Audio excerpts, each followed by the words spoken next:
Hi, this is Tom Soane, and I've got some advice for any DIY or self-managing landlords on how you can get your property and your tenancy ready for Christmas, and yourself as a landlord as well.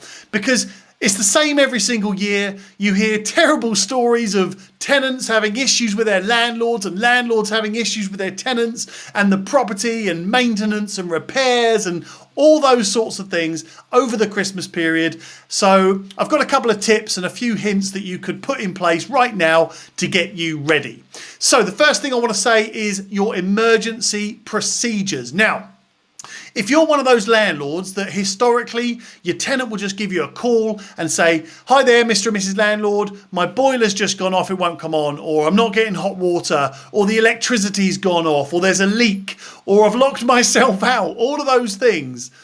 If you're that sort of landlord that your tenant gives you a call, you call your contractors, you call your tradespeople, and they go out and sort the problem out for you. Or you might be a tradesperson or DIY person yourself, and you go and fix the problem. Everyone goes on with their lives. Now, during that Christmas period, I suppose ask yourself, do you want to be taking those phone calls on Christmas Day at early in the morning or late at night once you've had a couple of glasses of wine or a few beers? Do you want to take those calls? Are you able to take those calls? So it's very easy. All you need to do is set yourself up with contractors that are working over that holiday period, over the Christmas period and New Year period, and give that number to your tenants and say, if you've got a problem and it's out of office hours, maybe you'd want to do it like that. Or if you've got a problem over the Christmas period, here's the number for a plumber, an electrician, a builder, a handyman, anything like that, that gives your tenant a emergency contact over that festive period. So while you're enjoying your beers and your food and your wine and your family and fun and laughter and all that sort of stuff, then your tenant can also do the same, knowing they don't have to disturb you. You know they're not going to disturb you if they've got a problem. So emergency procedures, and make sure your tenant is fully aware of what those procedures are. For an example, if they've got a plumber's phone number and they call that plumber and the plumber doesn't answer, what is the process?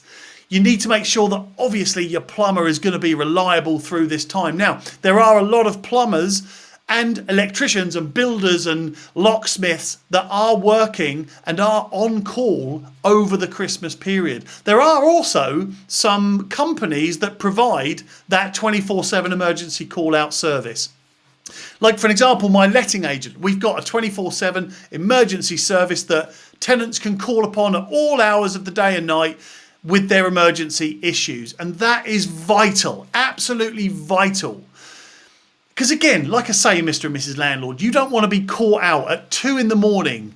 after a very heavy Christmas day of lots of food and lots of alcohol, where your tenant has a serious problem and needs help. You don't want to ruin their Christmas just because you're not prepared for their emergencies. We have to kind of take a bit of liability and responsibility for the tenants' lives as well, to a certain degree.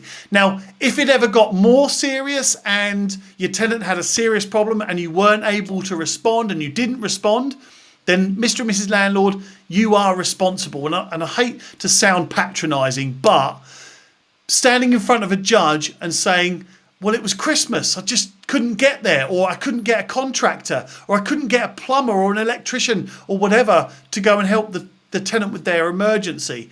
That won't go. That won't cut it. The judge will, unfortunately, hold you completely responsible for that. But there are also general maintenance and repairs. So you don't want to let problems just, I guess, evolve and continue to get worse and worse and worse just because it's the Christmas period.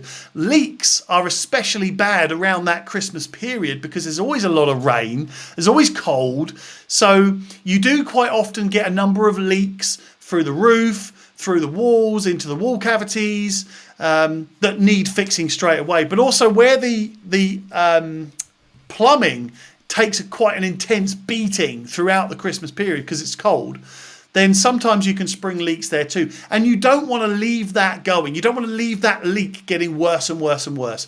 So I would say find yourself that plumber, that electrician, that locksmith, that heating engineer, all of those types of trades and ask them, are you going to be working over the Christmas period? If they say no, then you need to find yourself a contact who is. And make sure they're reliable. Make sure you check their qualifications, their accreditations, and their experience. And remember, certainly with electricians, there are different qualifications and accreditations for different types of electrical job. So make sure you check that they are right for what you need. If you've got an empty property over the Christmas period, then make sure you turn your heating on from time to time, every day if you can. If you can program your heating to come on for just about half an hour or an hour every day, then it keeps your heating system ticking over. It stops your pipes from going wrong and bursting a leak. It keeps your boiler going because it's built to work. It's not built to sit there doing nothing. And it keeps it all going. But it also helps with smells in the property. If you leave the heating off for a long period of time, damp smells can start to come in, and it just doesn't smell so good, it doesn't feel so good, and it keeps everything fresh for when a tenant moves in or when you start doing viewings as well. So put your heating on from time to time if you've got an empty property. And if you really want to go for it, you put your heating on for an hour, you open your windows for an hour. Heating on for an hour, open windows for an hour. Heating on for an hour, open windows for an hour. That's the best way to circulate the air, to keep everything warm, everything fresh, and everything dry. That's the important thing. And just remember that you, Mr. and Mrs. Landlord, are going to be liable and responsible for your tenants as much as ever across that Christmas and New Year period. Now, I know you already knew that. I'm not telling you anything new here. I'm just reminding you to make sure you've got certain procedures and certain fallback plans in place for that Christmas and New Year period. So I hope that helps. And if you need any help with any of that or anything else that you need to put in place for your tenants, for your property, or anything you need to get prepared, Mr. and Mrs. Landlord, for the Christmas and New Year period, let me know. I'll either connect you up with the right contractors and the right trades and the right people that are working over Christmas and New Year, or I will guide you on how you can do it yourself. So I hope that helps. My name's Tom Soane. Speak to you all soon.